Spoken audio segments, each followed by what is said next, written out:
my channel. I am so happy to see you. Thank you for joining me today.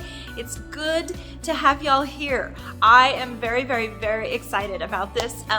Today's video, we are jumping into all things holidays, y'all, and I am over the moon excited. I absolutely love the holidays. It is just my favorite time of the year. I love everything about it, just all the fun holiday smells and the fun holiday decorations and the fun craft projects and the DIYs, and I really love the weather and the snow. I always look very forward to the very first snowfall of the year. So from here on out, we are going to be talking all things holidays. We've got lots and lots of fun DIY projects planned for the next couple of weeks. We are going to be just making a whole bunch of fun, really fun Christmas projects, and I'm very excited about it. But I don't want us to forget Thanksgiving.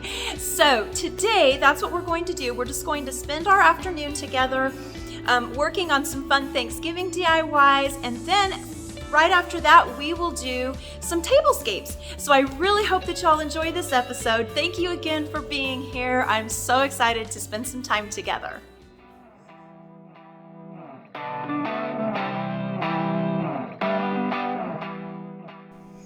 Our first project today is going to be a candle holder, and this is going to be kind of rustic, and I'm using a 4x4 post here, which is actually 3.5 by 3.5. I don't know why they say 4x4 because it's not.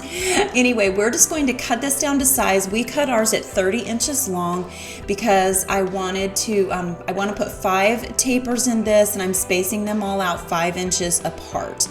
So the first thing we're going to do here after cutting it to size is find the center so that our candles are perfectly centered on this post. Then we will take it over to the drill press and drill our holes for the candles, and we are just using a Forstner bit to do this. And I don't remember what size bit we used for our tapered candles, but I will have that in the description box for y'all.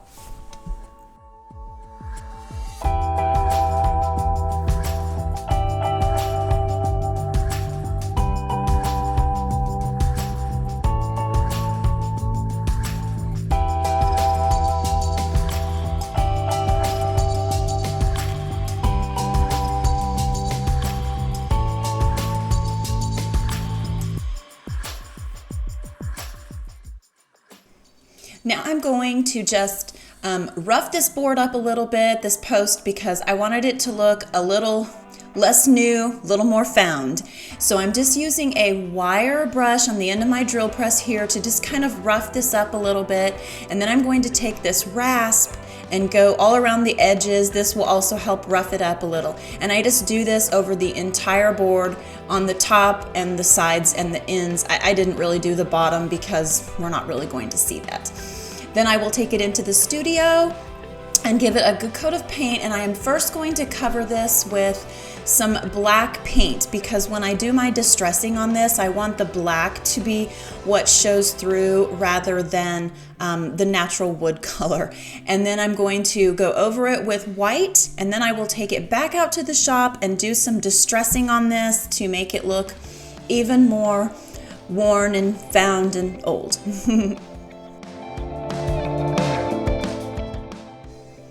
This is what it looks like after I've taken the sander over it and just kind of given it a little extra distressing. And I really like the texture that the wire brush left on this. It really does make it look aged and old.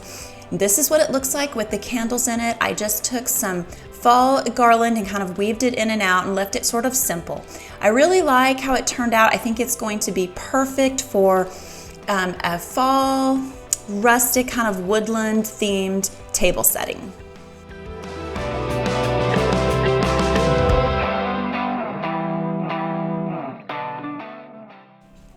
This project is going to be a fun one. We are going to make a floral centerpiece, but we're going to use some unusual materials here. I'm using a bundt pan, and I just bought a really inexpensive one at Walmart. I think I paid like $7 or $8 for this. Then I'm going to paint it, and I am using several different colors here, and I will list those colors in the description box for y'all. But I mixed my colors with baking soda because I'm going to give this a very aged, rusty look. And the baking soda adds a lot of texture and it helps give you that rusty look that I'm going for here. So I'm just going to brush this on, but I'm not trying to completely coat this. I'm sort of just blotting the paint on very messily to give it, a very worn look. And I will let that first coat dry pretty well, and then I'm going to go over it with my second color, and again, just kind of blotting it on, and I'm dry brushing this on because I don't want this to be too heavy. I really want this to just act more as like that rusty highlight in the tin bundt pan. And so I'm just going to do this with all the colors, and then once all of them have dried, I do go over this with a matte clear coat just to kind of seal it and prevent all of that baking soda from flaking off. Then I'm going to take this little candle holder and stain it, and I'm just using Antique and Glaze by Waverly to stain this. I'm just going to brush it on, and then I kind of wipe it, and then I'm going to go over it with my sanding block here to just distress it a little bit, and then we will hot glue it to the center part of our bundt pan so that we can put a candle in this after we've created all of our floral arrangements.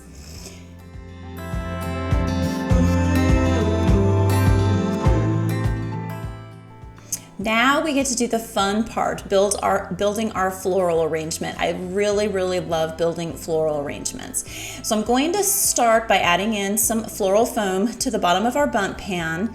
And then I will take some greenery picks. This is some boxwood greenery picks that I found at Walmart. And I'm just going to begin building a base all the way around the bottom of this.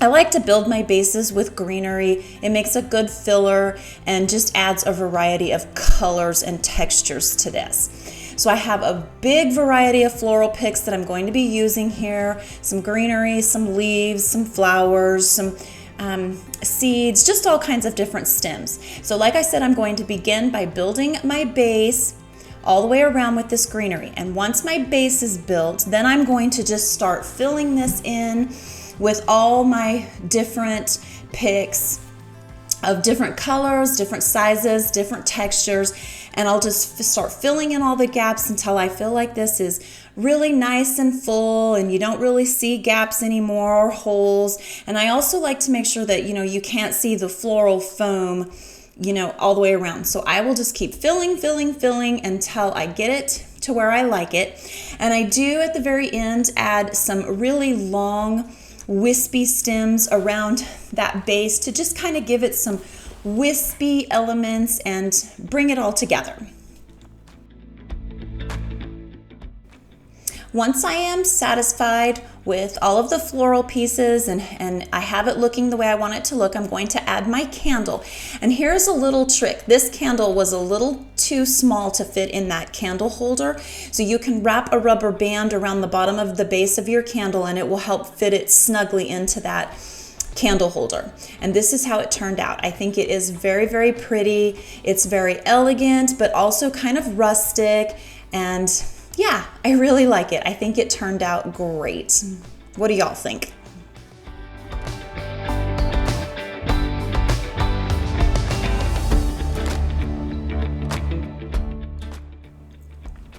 So I found these cute little place card holders at Michael's. They were clearanced for like 70% off, so I couldn't pass them up. I thought they were kind of fun and whimsical, and they would make a great accent to, if you're going for a woodland theme or that cabiny theme on your Thanksgiving tablescape, these would be very cute and fun. So I'm just going to paint them. I'm painting the tops part of these cute little acorns with, are these acorns? Yes, acorns, right? Or chestnuts. No, acorns. Oh goodness, my brain. So I painted the top with burnt umber, and then I'm going to paint the base of these with, I believe this was called pumpkin spice by Folk Art. So that is what I'm painting the base of these with, and I'm going to do this to all the acorns, and then we will paint the leaves too, and I'm going to use a fun little technique on the leaves as well.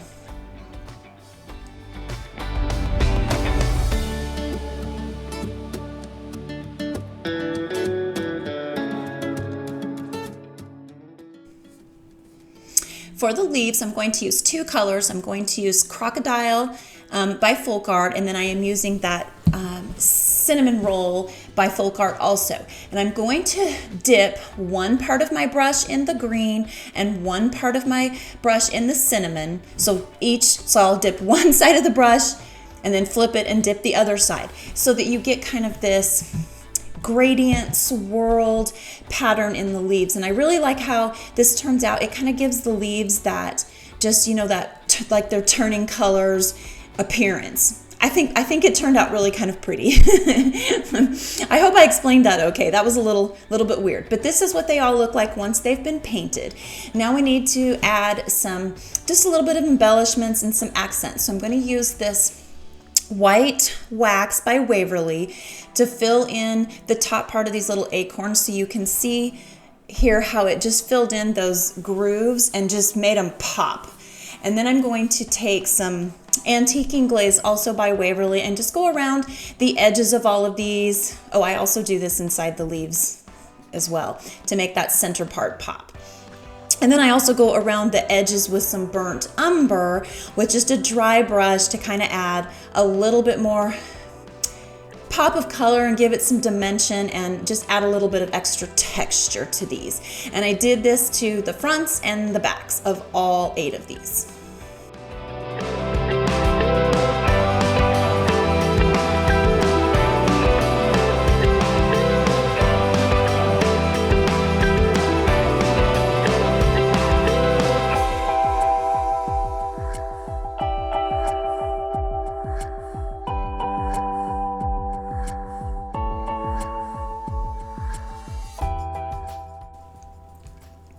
Next, we are going to work on our actual place cards, and I am just using some brown cardstock here. We're going to do these in layers. So I cut this brown cardstock at 6 inches long by 2.5 inches wide.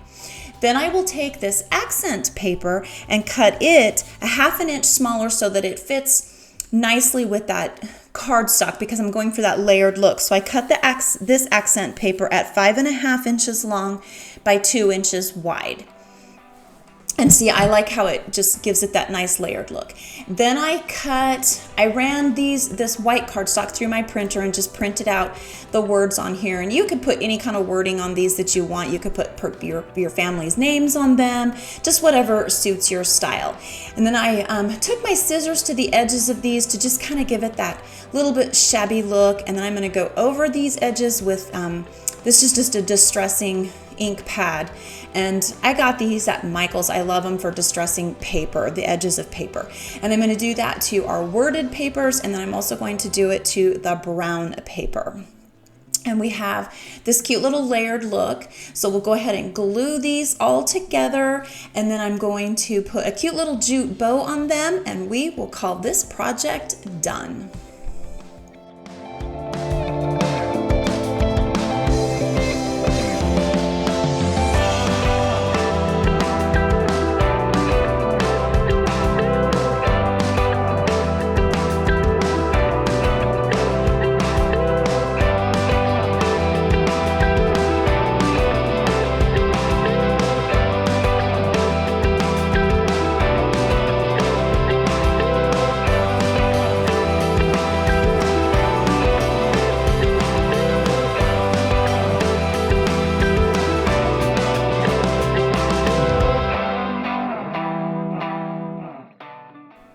I think these turned out really, really cute, and they would make a great accent to your Thanksgiving table, especially if you're going for like that cabiny woodland look.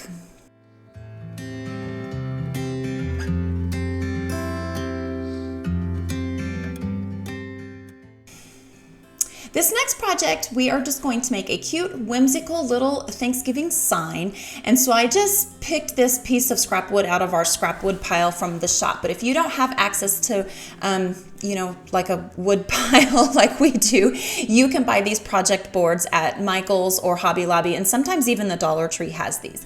So I'm just going to go ahead and do a black base coat on this. We're going to do this very similar to the same process that we used on our candle board. Once my black paint is dry, I will go over it with this white paint, and then I'm going to take it out to the shop and do some distressing with my sander on this. Then I cut out some vinyl lettering on my cutter, and I'm just going to I just cut out the letters that says thankful, and I'm going to use my transfer tape to transfer this onto our little wood sign. And you can see me doing that here. I love this process, and y'all, I highly recommend using transfer tape for your vinyl wording. It just makes transferring them from your vinyl backing to your project so much easier than trying to lift these up, individually.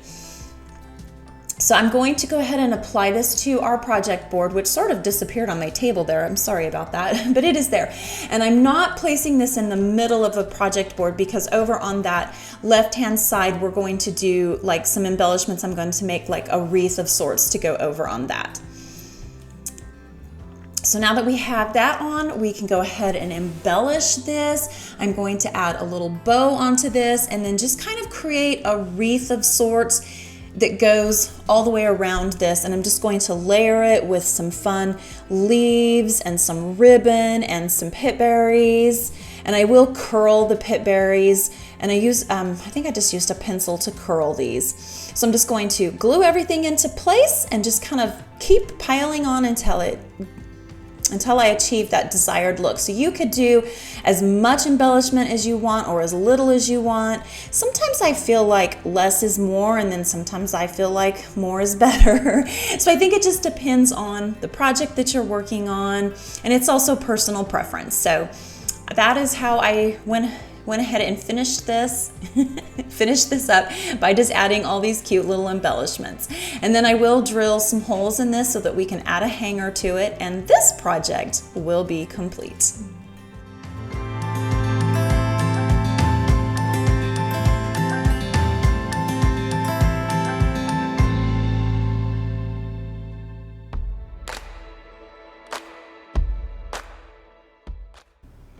I do like how this turned out. It's just kind of cute and simple, and it's whimsical, and you could hang it just about any place. This would be cute on your front door. It looks cute on the mantle. You could lean it up against another piece of decor to just add some texture, or you could hang it from a cute little post. I have this post on my stairwell, and so I just hung it there to see what it would look like, and it ended up looking kind of cute.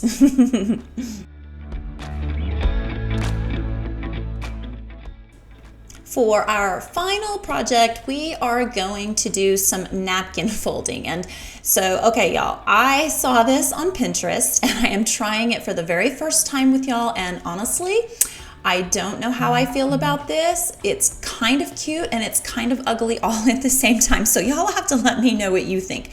But we're going to take these cloth napkins and kind of fold them around a napkin ring, and they're supposed to look like little pumpkins. And then for the stem, I just added in some cinnamon sticks. So I don't know, y'all will have to let me know what you think of these. Like I said, I think they're kind of cute and I think they're kind of ugly all at the same time. But there you have it, our little napkin pumpkins. So I decided to go for something a little bit simpler that I liked better. So I'm just going to fold these napkins and just put them through our little napkin rings. These are just some raw edge napkin rings that I got at Hobby Lobby years ago. And then I'm going to tuck in some cinnamon sticks and call that done.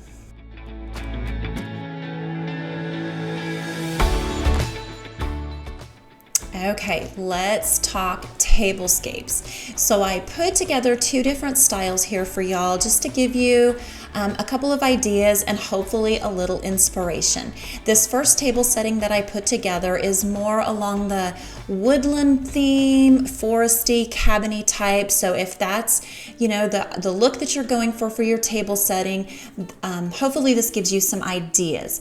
I like to, when making my table settings, I like to layer my place settings. So I used a big oversized placemat, a plate charger, and then I kept things simple by just adding one dinner plate. And then of course I added in our cute little place settings that we made. I scattered some pine cones around. I added a little bit of drinkware. I kind of layered the drinkware a little bit so you could have a water glass and then a beverage glass as well. And I used our really fun candle block that we made. I really like the simplicity of this and the rusticness of it. For the second tablescape idea, I kind of wanted this one to be a little bit more simple and have that elegant air to it. So I just added white. I used a lot of white here. Again, I used the oversized placemats, white plate chargers, and white plates. And I let our centerpiece that we made be the focal point and the center of attention here on this particular tablescape. I like how our centerpiece adds a lot of color and texture to this tablescape. And of course, y'all can add, your silverware. I didn't put the silverware out on this one, but you get the idea, you always have to have your silverware. So I hope that you guys enjoy this and that you are inspired by some of these ideas.